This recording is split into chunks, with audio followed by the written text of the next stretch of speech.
یہ ہماری بہن کراچی پاکستان سے سوال کر رہی ہیں، فرماتی ہیں کہ ان کا مزاج بقول ان کے چڑچڑا ہے اور یہ بد مزاج خدا نخواستہ ہیں، اور ان کو تنبیہ کی جاتی ہے، ان کے بزرگ ان کے بڑے گھر میں کہتے ہیں کہ صحیح ہو جاؤ، اور یہ صحیح ہونا بھی چاہتی ہیں. جی جی. تو یہ اس کی دیکھیں کیا ہے؟ سب سے اچھی چیز یہ ہے کہ ایک انسان کو یہ احساس بھی ہو جی کہ کیا کمی اس کے اندر ہے، جی اور اس کمی کو دور کرنے کا ارادہ بھی ہو، جی عزم بھی ہو، جی تو کام آسان ہو جاتا ہے. جی بے شک. میں عرض کروں گا کہ دیکھیے اس سلسلے میں وہ افراد کے جو اس سلسلے میں آپ کی رہنمائی کر سکتے ہیں، آپ کے اطراف میں، آپ کے پہلو میں، آپ کے ارد گرد میں جو لوگ رہ رہے ہیں، سنجیدہ مزاج کے لوگ ہیں، جی سمجھانے سے آپ کی بات کے اوپر اثر ہوتا ہے، جی تو ایسے لوگوں سے رہنمائی کریں جی اور ایسے لوگوں کا مشورہ لیں. جی اور جب ایسے لوگ آپ کے ساتھ رہیں گے اور آپ بھی ایسے لوگوں کے ساتھ رہیں گی تو یقیناً پھر اس طریقے سے آپ کے اوپر اس کا اثر ہوگا اور آہستہ آہستہ جذبات خود بخود ختم ہو جائیں گے. انشاءاللہ. اس کے علاوہ ہم کو معصومین علیہ السلام کی زندگی،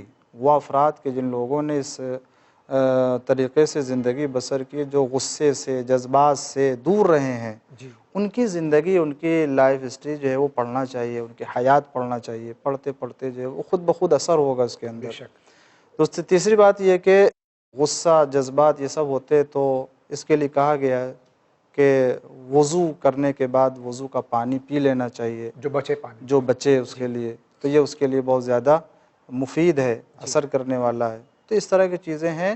اور صبر و تحمل سے کام لے.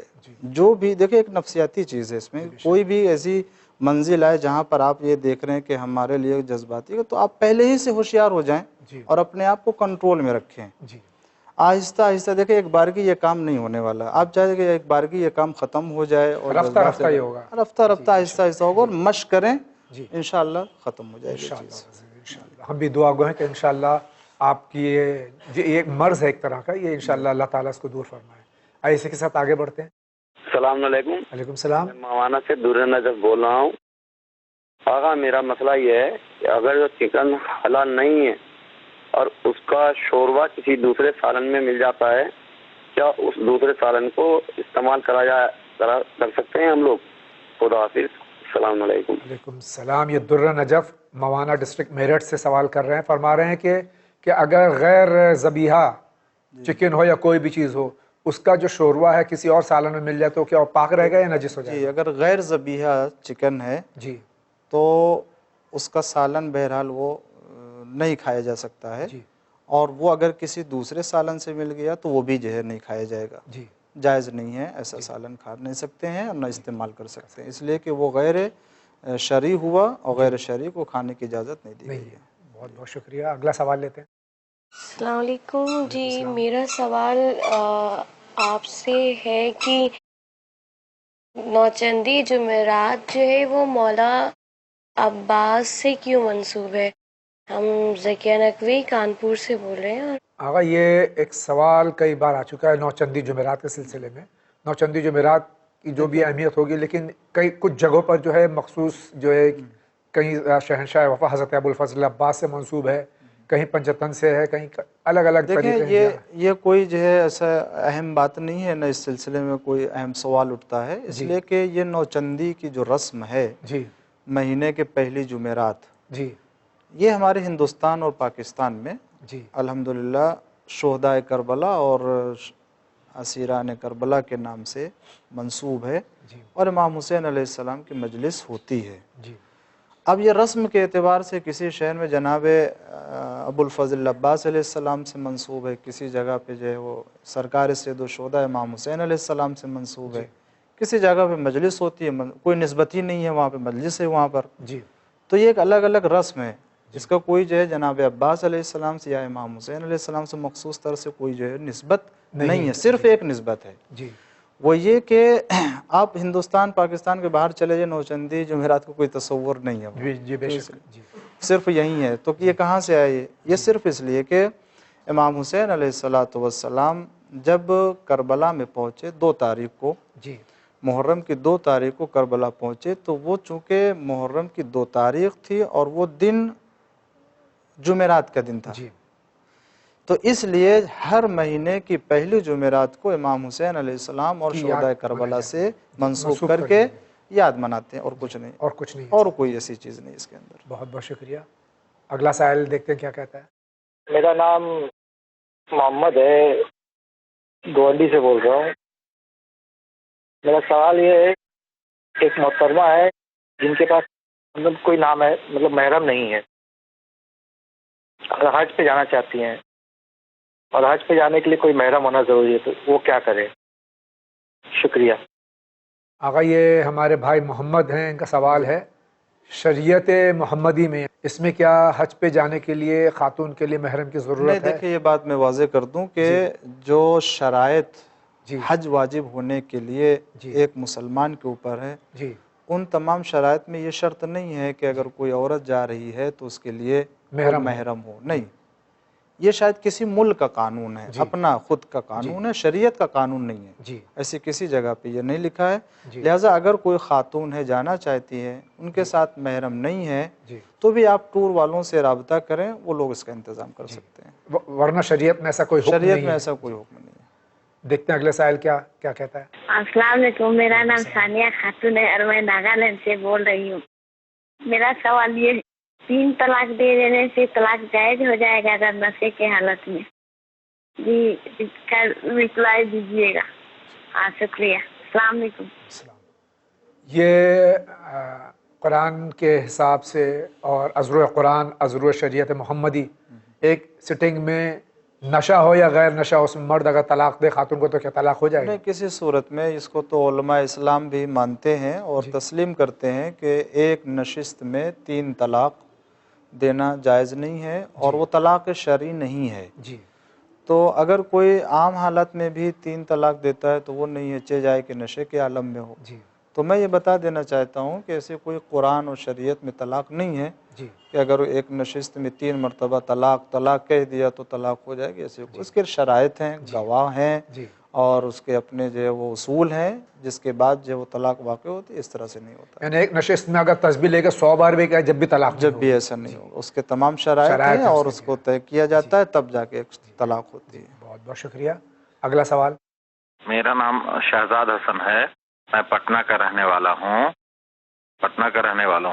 میرا یہ سوال ہے کہ ایک مولانا نے ابھی مجلس میں روایت پڑھی کہ رسول اللہ کی طبیعت جب خراب ہو گئی تھی، رسول اللہ جب اپنی بیٹی جناب فاطمہ زہرا صلوات اللہ علیہا کے گھر گئے تو وہ اتنے کمزور تھے کہ ان کو ایک طرف سے مولا مسعود کشا نے سہارا دیا اور دوسری طرف سے عباس علمدار نے سہارا دیا۔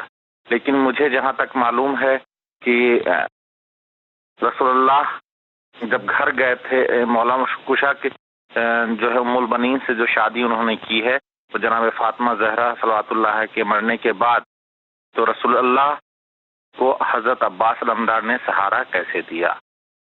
آغا یہ سوال ہے، ایک بات تو آپ کے خدمت میں سوال پیش کرو، پہلے کہہ دوں کہ چونکہ ہم نے بارہا یہاں یہ کہا ہے کہ جہاں کہیں بھی کوئی تقریر ہو یا مجلس ہو تو وہاں جو ذاکر یا خطیب ہو اسی سے آپ پوچھیں تو زیادہ بہتر۔ پتہ نہیں کس زمرے میں کس طرح کی ریفرنس ٹو کانٹیکس بات کی ہو، لیکن یہ سوال چونکہ ابھی ہمارے بھائی نے کیا ہے، سرکار امیر المومنین علیہ الصلوۃ والسلام اور سرکار ابوالفضل عباس علیہ الصلوۃ والسلام نے سہارا دیا حضرت ختم مرتبہ صلی اللہ علیہ وسلم کو بحالت بیماری جب آپ کا آخری زمانہ تھا۔ دیکھیں ایسا نہیں ہے، اور میں سمجھتا ہوں کہ مولانا نے بھی اگر پڑھا ہوگا تو عباس کا نام لیا ہوگا تو ہو سکتا سننے میں یا سمجھنے میں اشتباہ اور غلطی ہو گئی ہے کہ وہ یہ ہے کہ جناب رسالت مآب صلی اللہ علیہ وآلہ وسلم بیماری کے عالم میں تھے، اور روایت جو صحیح بخاری میں اور صحیح مسلم میں، مسند ابن احمد ابن حنبل میں، اور اسی طریقے سنن ابن ماجہ میں اور بھی دیگر کتابوں میں اس کی تفصیلات اکثر اس میں ہے کہ پیغمبر اسلام بیمار تھے اور غشی کے عالم میں، اور جب محسوس ہوا کہ نماز کا وقت جو ہے وہ ہوا ہے، کسی نے جا کے وہاں نماز شروع کر دی ہے، تو اس وقت آپ نے فرمایا کہ مجھے سہارا دیا جائے اور آپ جو ہے وہ چلے۔ تو یہاں جو روایت بتاتی ہے وہ یہ کہ ایک طرف سے امیر المومنین علیہ الصلوۃ والسلام اور دوسری طرف سے جناب فضل ابن عباس ابن عبد المطلب، یہ عبد المطلب کے